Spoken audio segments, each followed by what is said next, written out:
अस्सलाम वालेकुम। टुडे मैं discuss the topic Ising model कि आइजिंग मॉडल क्या होता है। It is use to study phase transition in magnetic system, यानी कि जो फेस ट्रांजिशन की मैग्नेटिक सिस्टम है उसको स्टडी करने के लिए हम आइजिंग मॉडल को यूज़ करते हैं। सबसे पहले कि हमारे पास डोमेन थ्योरी क्या होती है।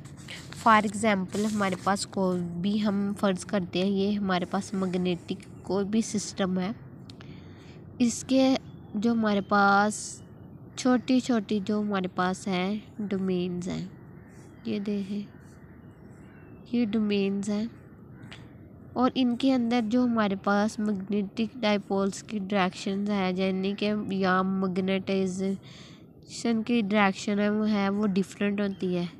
इस तरह इस तरह इस तरह होगी, इस तरह होगी, इस तरह ऐसे होती है। जब हम इसे मैग्नेटिक फील्ड अप्लाई करते हैं तो क्या होता है, जब हम इधर हम कह लें कि हमने क्या किया कि मैग्नेटिक फील्ड अप्लाई करनी है, तो क्या होता है कि इसकी डायरेक्शन है वो इस तरह हो जाती है, यानी कि इसके अंदर जो हमारे पास डाइपोल्स होते हैं उनकी जो हमारे पास डायरेक्शंस होती हैं वो छोटे छोटे टैनी जो हमारे पास डाइपोल्स हैं उनकी डायरेक्शन ऐसे हो जाती है। ये वाली इसके अंदर ना जो हमारे पास जब हम मैग्नेटिक फील्ड अप्लाई करते हैं जो ये डोमेन टूट जाती है, जो ये साथ वाली होती है जो डोमेन, इनकी भी डायरेक्शन ऐसे हो जाती है। इसी तरह ये एक बड़ी डोमेन बन जाती है और हमारे पास क्या होता है बाद में कि जो हमारे पास इनकी जो डायरेक्शन होती है वो चेंज होती है। मैं बताती हूँ transition of nearby spin के, यानी कि ये देखिए ये हमारे पास स्पिन थी ना, ये इस तरह इनकी डायरेक्शन थी। ये जो हमारे पास नियर बाय स्पिन थी, जब ये कांटेक्ट करती हैं आपस में मिलती हैं तो इनकी डायरेक्शन भी क्या हो जाती है, इस तरह हो जाती है।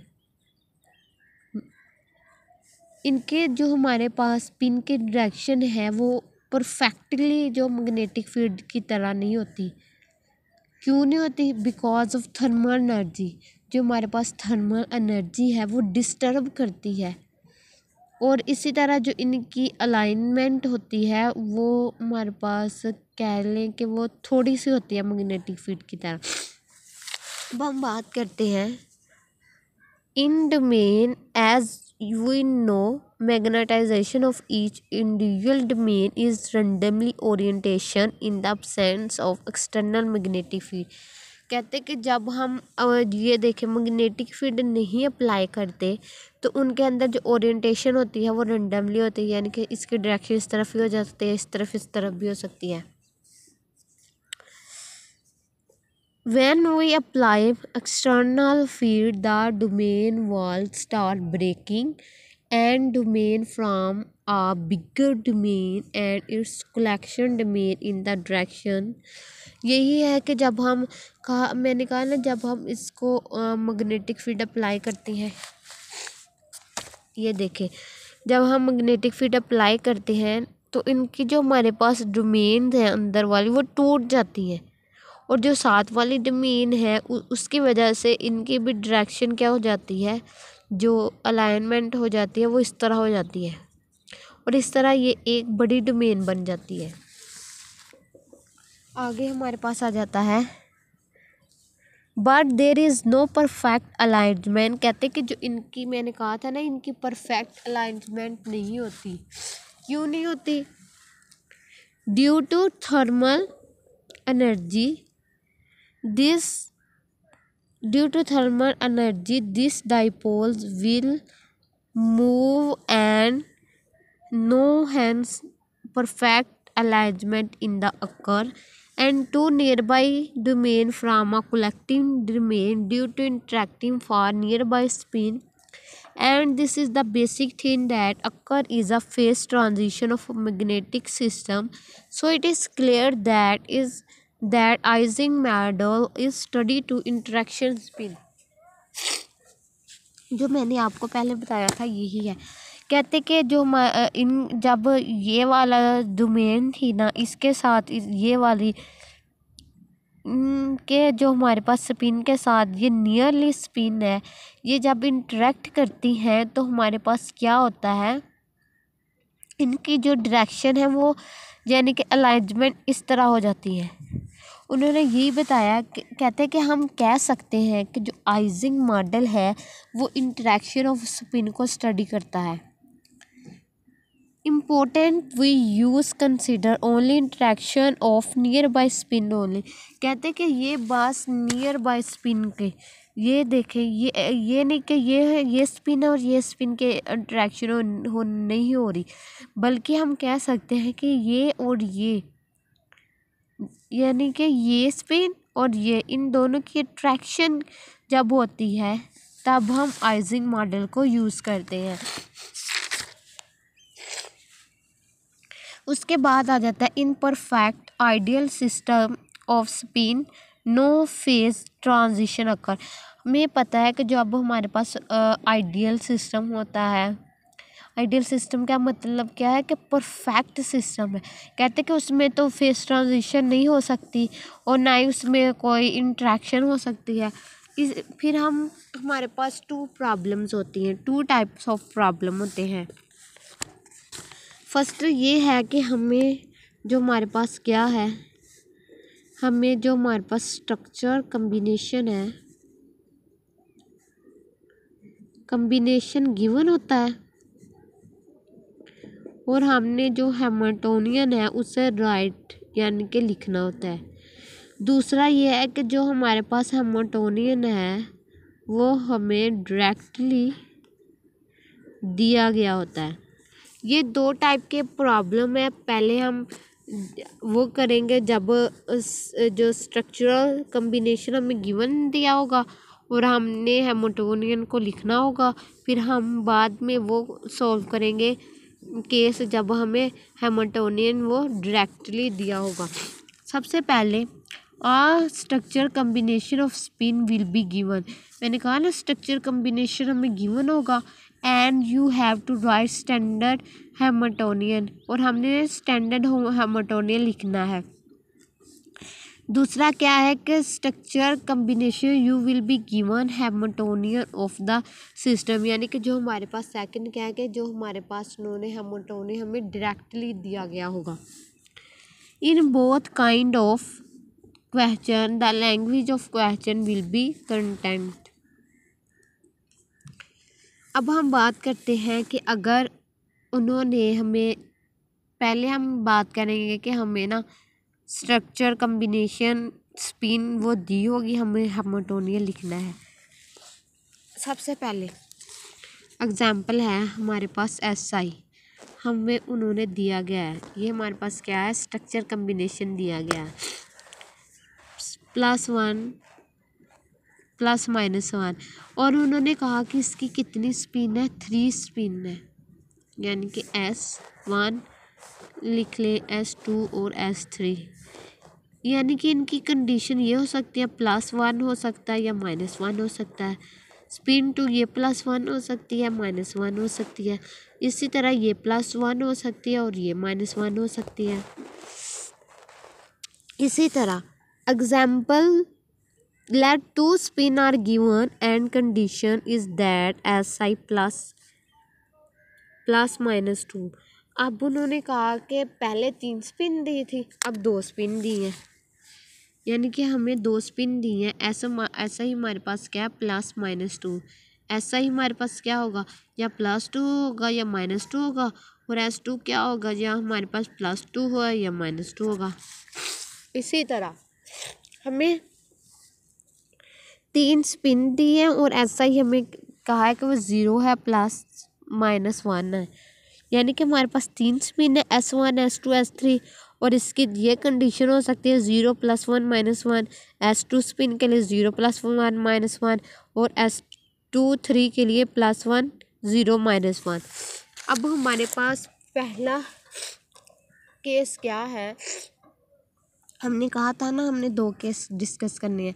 पहला कि हमें जो स्ट्रक्चर कम्बिनेशन हमें गिवन दी होगी और सेकंड के जो हैमिल्टोनियन है वो हमें डायरेक्टली दिया गया होगा।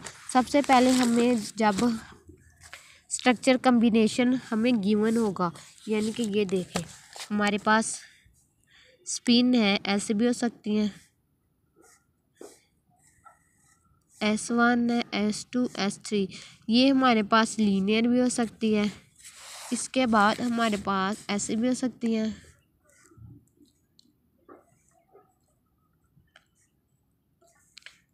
S1 S2 S3, ये हमारे पास ट्राइंगल भी हो सकती हैं और ये हमारे पास ऐसे भी हो सकती हैं,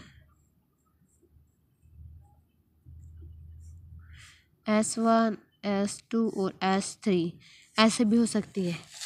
फर्स्ट स्टेप क्या है, notice that structure combination given, हमें मैंने कहा ना हमें स्ट्रक्चर कम्बिनेशन गिवन है एंड राइट डाउन हैमिल्टोनियन, और हमने हैमिल्टोनियन को लिखना है। Since all system in indicate यानी कि spin is placed external field, hence there will be 2 terms in Hamiltonian. First, mutual interaction of nearby spin। फर्ज करें कि ये हमारे पास है, कोई भी हमारे पास, ये देखें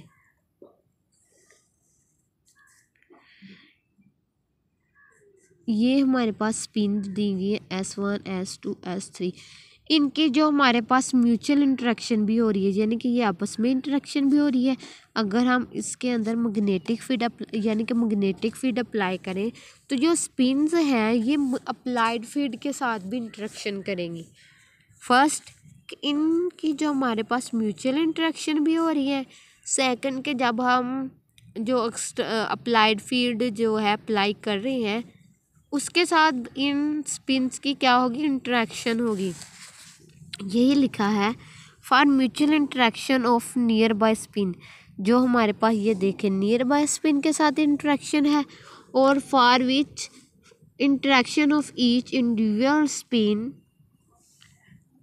with applied external field and standard form of, यानी कि ये यही कहा है कि इनकी जो हमारे पास म्यूचुअल नियर बाय स्पिन के साथ भी होगी इंटरेक्शन, और जब हम मैग्नेटिक फील्ड अप्लाई करेंगे तो और इन स्पिन की जो हमारे पास क्या होगी अप्लाइड फील्ड के साथ भी क्या होगी, इंटरेक्शन होगी। हमें पता है कि जो हैमिल्टोनियन को हम किस तरह लिखते हैं, ये हमारे पास इसकी स्टैंडर्ड फॉर्म होती है H is equal to minus summation IJ epsilon naught IJ SI SJ minus B summation SI।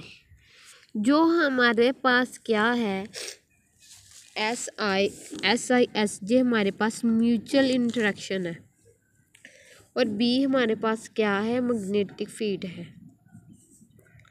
इसके बाद हमारे पास स्टेप 2 आ जाता है, make a table consisting all possible combination of spin value and calculate respective energy. हम इधर table बनाते हैं। For example हमारे पास स्पिन कितनी है, 3 है, S1 S2 S3, और बाद में हमारे पास ये है एनर्जी, यानी कि हमारे पास स्पिन्स हैं +1 +1 +1, यानी कि ऐसा ही हमारे पास है +-1 +1 +1 -1, अब +1 -1 +1, अब -1 +1 +1, ये प्लस की होगी। इसकी हमने क्या लिखनी है, पॉसिबल वैल्यू लिखनी है। फिर हमारे पास माइनस के लिखे -1 -1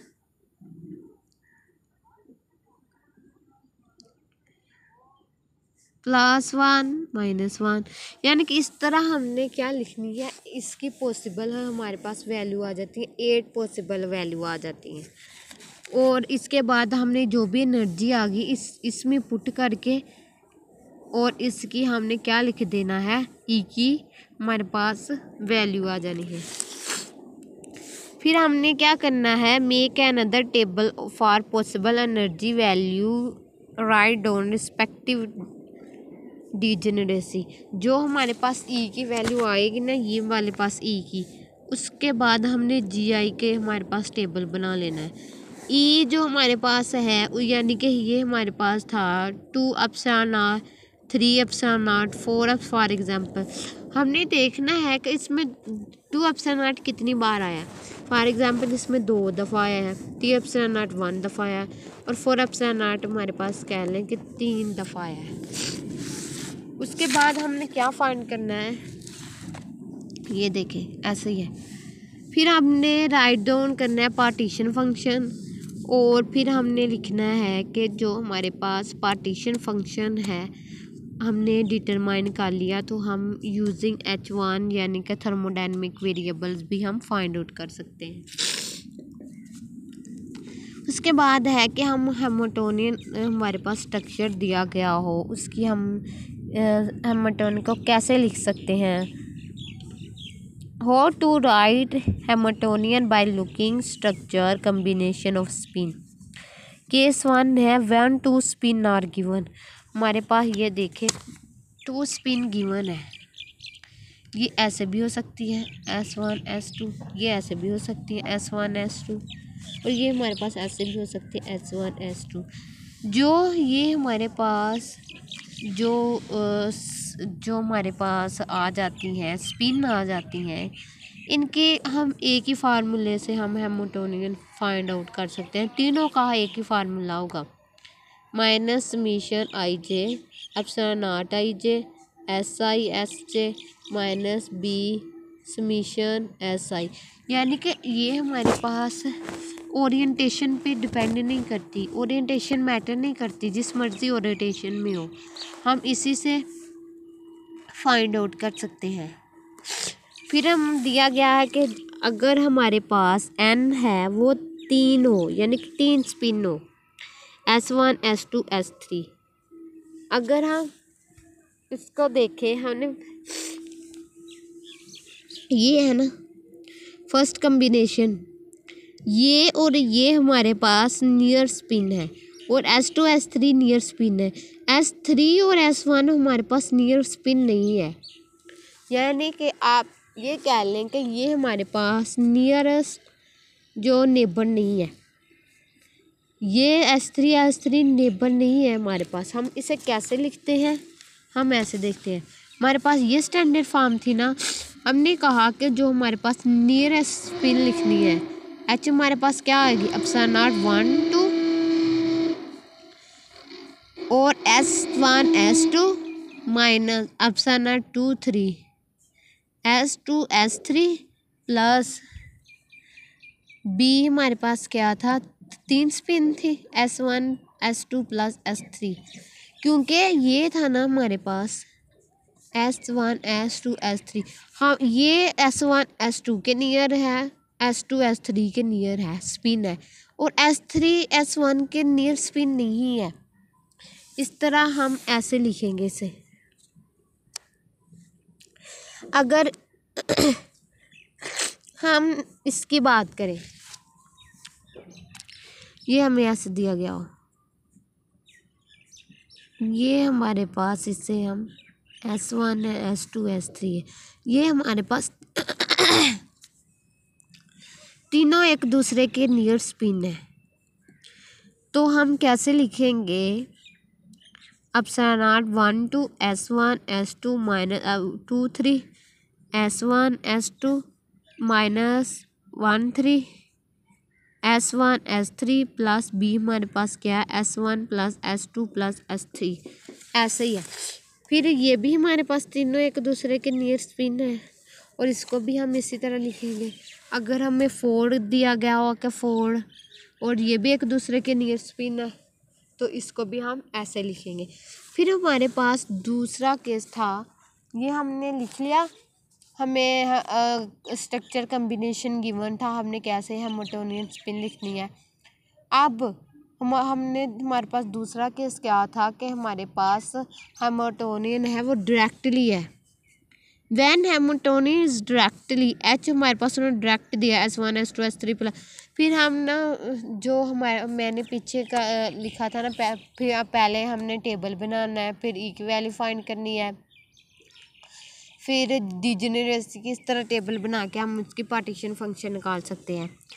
इसी तरह हमने एक क्वेश्चन है हमारे पास, let you know 3 Ising model and Ising spin and each can take value +1 -1 for the combination. उन्होंने कहा कि हमारे पास 3 है, आइजिंग स्पिन हमारे पास क्या है, 3 है।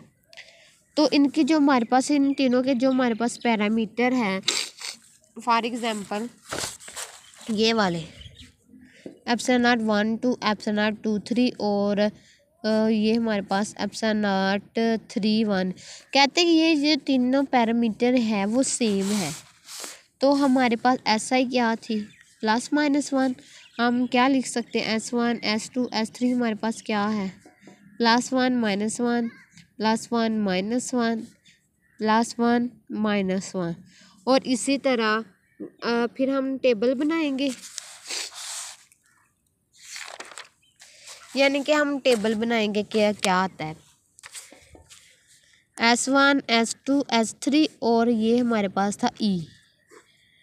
हमारे पास क्या आ जाता है, पहले हमने 1 1 1 यानी कि पॉजिटिव की वैल्यू लिखनी, फिर हमारे पास आ जाता है 1 1 -1, फिर हमारे पास आ जाता है 1 -1 1, फिर आ जाता है -1 1 1, फिर हमारे पास आ जाता है -1 -1 1। इसकी हमने क्या लिखना है, पॉसिबल वैल्यूज़ लिखनी है। फिर आ जाता है -1 1 -1, फिर हमारे पास आ जाता है 1 -1 -1, फिर -1 -1 -1। अब ये हमने कैसे निकालना है कि ये हमारे पास आ जाती है S, इसमें पुट करना है इसके स्टैंडर्ड वैल्यू में। H क्या था, -ε0 IJ ε0 IJ SI SJ -B, हमारे पास क्या था, समीशन SI। S1 और S1 की हमारे पास क्या वैल्यू थी, 1 1 -1 S1 और S2 है ना, हमारे पास क्या वैल्यू आ गई थी इसकी, 1 आ गई थी। और S2 और S3 की भी हमारे पास क्या आ गई थी वैल्यू, 1 और माइनस ये S2 और S3 की क्या वैल्यू थी, 1 -1। और ये हमारे पास था -3 -B, हमारे पास क्या है, 1 +1 +1, यानी कि ये हमारे पास आ जाता है -3 ε0 और -3B आ जाता है। तो इधर जब हमारे पास तीनों स्पिन पॉजिटिव होगी तो हमारे पास क्या आ जाएगा, -3 ε0 -3B। इस तरह S1 इस वाले फार्मूले पुट कर देना, S1 S2 1 है, S2 S3 जो हमारे पास 1 है और -1 है। इसमें अगर इस सिमिलर पुट करेंगे तो हमारे पास आ जाती है ε0 -B ε0 -B, इस तरह 100 आ जाती है। फिर हमने क्या लिखना होता है, एनर्जी की वैल्यू और क्या लिखना होता है, GI डिजनरेसी। पहले हम लिखते हैं कि -3 ε0 -3B। ये हमारे पास हमने फ़र्ज़ किया ये एक दफ़ा आया है, ये हमने ε0 -B ये हमने फ़र्ज़ किया कि हमने 3 दफ़ा आया है, और ये हमारे पास आ जाता है ε0 +B, ये भी हम फ़र्ज़ कर लेंगे 3 दफ़ा है। तो हम इसका जो पार्टीशन फंक्शन कैसे निकालेंगे,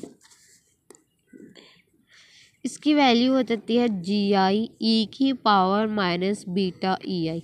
GI की हमें पता है क्या वैल्यू है, ये वाली और EI की भी पता है क्या वैल्यू, ये वाली इसमें पुट कर दें तो समीशन GI हमारे पास क्या है 1, E की माइनस बीटा क्या वैल्यू आती है -3 एप्सिलॉन नॉट -3 बीटा है, ये इस तरह ये वैल्यू आ गई हमारे पास। इसी तरह हम इसका पार्टीशन फंक्शन फाइंड किया।